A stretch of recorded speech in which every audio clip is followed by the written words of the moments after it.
अच्छा, एक और इम्पोर्टेंट चीज़ बता रहा हूँ जो कि आपको शायद किसी ने ना बताई हो, और मुझे पूरा यकीन है कि नहीं बताई होगी, क्योंकि ये डंडे वाली training, it is not just training, it's training plus mentorship, यही मैं अपने स्टूडेंट्स को बताता हूँ। अच्छा, अब ये चीज़ याद रखें कि अपवर्क की जो सर्च एल्गोरिथम है, इसमें जब आप अब वेब डिज़ाइन आपने टाइप किया है, किसी क्लाइंट ने टाइप किया है, ठीक है? अब वो टाइप कर रहा है, ठीक है? अगर ईदर जो आपके कीवर्ड्स हैं, अब आप अब एक बंदा वेब डिज़ाइन टाइप करता है, उसको लोगो भी मिल रहा है, उसको एचटीएमएल, सीएसएस भी मिल रहा है, उसको वर्डप्रेस की वेबसाइट भी मिल रही है, उसको उसको ऐप डिज़ाइन भी मिल रहा है, तो you have to be specific, ठीक है? आपको स्पेसिफिक होना है। वो आपको ऐसा नहीं होना कि आप एक्सपर्ट हैं हर चीज़ में, क्योंकि मसला ये आएगा कि अगर आप सब कुछ यहाँ लिख देंगे अपनी, ठीक है? सब कुछ यहाँ लिख दोगे, तो क्लाइंट कन्फ्यूज़ हो जाएगा। क्लाइंट को समझ ही नहीं आएगा कि भई अगर लेट्स अज़्यूम आप कह रहे हैं कि सेल्स पेज कॉपीराइटर, ठीक है? अब आपने यहाँ जिस कॉपीराइटर लिखा हुआ है, तो भी कन्फ्यूज़न है। इफ यू आर अगर आप चाहते हैं कि बस आप सेल्स पेज कॉपीराइटर ही काम करें, तो आपने अपनी प्रोफ़ाइल में साफ-साफ मेंशन करना है सेल्स पेज कॉपीराइटर। ठीक है? ताकि आपको इसका एज, इसका बेनिफिट मिल सके, ठीक है? क्योंकि अगर अब लेट्स अज़्यूम कि यहाँ मैं लिखता हूँ सेल्स पेज कॉपीराइटर, ठीक है? यहाँ मैं लिख देता हूँ सेल्स पेज कॉपीराइटर। अब हम ज़रा टाइप करते हैं एंड सी कि क्या आता है।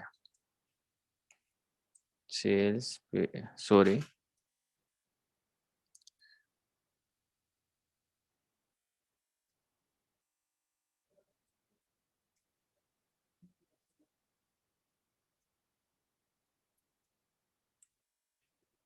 ठीक है? सेल्स पेज कॉपीराइटर हमने टाइप किया है।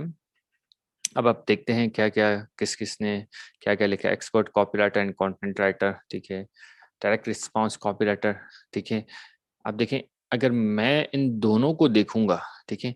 इन दोनों में से मुझे अगर किसी को सेलेक्ट करना होगा, इन दोनों में से 2 की मैं अभी बात कर रहा हूँ, तो मैं सेकंड वन को जाऊँगा, क्योंकि इसने डायरेक्ट जो मैं अभी बता रहा था आपको पीछे कि you have to be specific, उसने वही लिखा है direct response copywriter, that drives result, ठीक है? हम इसको इग्नोर करते हैं दैट ड्राइव रिजल्ट को, और हम ये देखते हैं direct response mean sales page copywriter, ठीक है?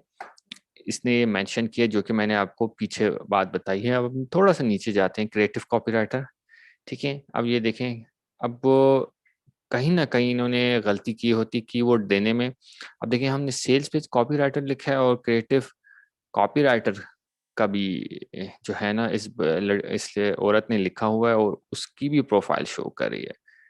ठीक है? इसकी भी प्रोफ़ाइल शो करिए। This is not something good, क्योंकि सर्च रिज़ल्ट में तो ये आ रही है, ठीक है? मगर क्लाइंट इसको हायर नहीं करेगा, क्योंकि उसको क्रिएटिव कॉपीराइटर नहीं चाहिए। चाहिए सेल्स पेज कॉपीराइटिंग करती भी हो, ठीक है? और जो प्रोफ़ाइल में दिख रहा है, तो वो पहला इंप्रेशन जा रहा है, क्योंकि उसके पास टाइम कम है आपके क्लाइंट के पास। उसने सेलेक्ट करना है उस बेस पर जो उसको दिख रहा है, ठीक है? अब आ जाते हैं expert copywriter, professional content writer, ठीक है? अब ये भी कन्फ्यूजिंग है। अब ये है, ठीक है? डायरेक्ट रिस्पॉन्स कॉपीराइटर, ठीक है? तो आप देखें, वही बात इसने लिखी है जो कि मैंने आपको कहा, टू द पॉइंट स्पेसिफिक इसने बात लिखी है, भई मैं सेल्स पिच कॉपीराइटर हूँ, डायरेक्ट रिस्पॉन्स कॉपीराइटर हूँ, ठीक है? तो ये चीज़ काइंडली याद रखिएगा, ठीक है? ये बहुत इम्पोर्टेंट पार्ट है, बहुत इम्पोर्टेंट बात है कि अगर आप मल्टी चीज़ें लिख देंगे, कन्फ्यूज़िंग हो जाएगा। जैसे मैंने आपको किसी को 3D डिज़ाइन चाहिए, उसमें आपने 3D लिखा है, 2D लिखा है, और बहुत चीज़ें लिखी हुई हैं, तो डेफ़िनिटली कन्फ्यूज़ हो जाएगा। उसको जो दिखना है, या बल्कि वो जो सोच रहा है और जो देखना चाहता है, वो उसको नहीं मिलेगा।